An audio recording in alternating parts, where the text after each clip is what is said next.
పూజ అంతా కంప్లీట్ అయిపోయింది. ఇంకైతే దేవుడి ముందు కూర్చున్నా. ఎందుకంటే చుట్టుపక్కల ఎవరు లేగలేదు. అంటే ఇక్కడైతే చుట్టుపక్కల ఎవరు లేగలేదు. గుడికి వెళ్తే మాత్రం చాలా మంది జనం ఉన్నారు. చూడండి, మా శివయ్యకి అయితే దీపారాధన చేసుకొని నేనైతే ఇంకా దేవుడి ఎదురు కూర్చున్నాను. ఒక మాట చెప్తున్నానండి, దేవుడి ఎదురుగా కూర్చొని కొంతమంది మనం ఈ ఆ పని చెయ్యలేదు అన్నా కానీ నమ్మరండి.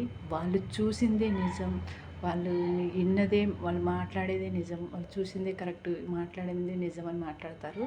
కానీ ఆ మాట్లాడే వాళ్ళకి నేను చెప్తున్నానండి, అది వాళ్ళు చెయ్యలేదు, పిల్లల సాక్షిగా మేము చెయ్యలేదన్నా నమ్మట్లే కదా, ఆ భగవంతుడే చూసుకుంటాడండి. తప్పు చేసిన వాళ్ళైతే ఆ మాటలు తప్పు చేసిన వాళ్ళని కూడా ఆ మాట అన్నోళ్ళకి సగం పాపం ఉంటుంది. కానీ తప్పు చెయ్యని వాళ్ళని అన్న వాళ్ళకి మొత్తం పాపం వాళ్ళకే ఉంటుందండి. ఎక్కడ ప్రమాణాలు చేస్తానన్నా నమ్మరండి వీళ్ళు. వాళ్ళదే కరెక్ట్, వాళ్ళే కరెక్ట్గా ఉన్నట్టు, యువతలలో కరెక్ట్గా లేనట్టు మాట్లాడతారు. భగవంతుడు ముందు కూర్చొని చెప్తున్నా, మేము కరెక్ట్గానే ఉన్నాం. ఆ భగవంతుడు తెలుసు, మాకు తెలుసు.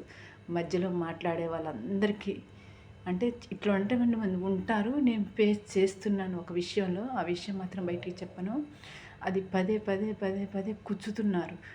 మీరు అట అంటగా, మీరు ఇట అంటగా, మీరు అట అంటగా అని. కానీ ఆ మనసుకి ఎంత బాధేస్తుందో. పిల్లల సాక్ష్యం చెప్పినా నమ్మలేదంటే వాళ్ళని ఇంకేం చెప్పించి నమ్మించాలో నాకు అర్థం కావట్లేదు. ఇది నేను చాలాసార్లు విన్నాక, రిపీట్ అయినాక, ఇది దేవుడి ముందు ఇలాంటి వాళ్ళు కూడా ఉంటారు అని నాకైతే బాగా బాధేసిందండి. అది ఆ విషయమా ఈ విషయమా నేను చెప్పను. కానీ మేము అది కాదు అన్నా కానీ మీరు అదే అదే అదే అంటారు. సరే, ఇంకా భగవంతుడి దయండి. తప్పు ఎవరైనా సరే ఏ పనైనా చేస్తే ఎవరైనా మోసం చేయొచ్చు. కానీ మన మనస్సాక్షిని, ఆ పైన భగవంతుడిని మాత్రం మోసం చేయలేరండి. అలా మోసం చేయలేదు భగవంతుడు సాక్షి, పిల్లల సాక్షి అన్నా కానీ జనాలు నమ్మేటట్టు లేరు. వాళ్ళే కరెక్ట్ అనుకుంటున్నారు. పైన భగవంతుడే చూసుకుంటాడని. ఇంకా ఈ శివరాత్రి రోజు నేనైతే మనసు బాధగా ఉంది, చాలా బాధగా ఉంది. తప్పు చేయని వాళ్ళని ఒక మాట అంటే చాలా బాధపడతారు.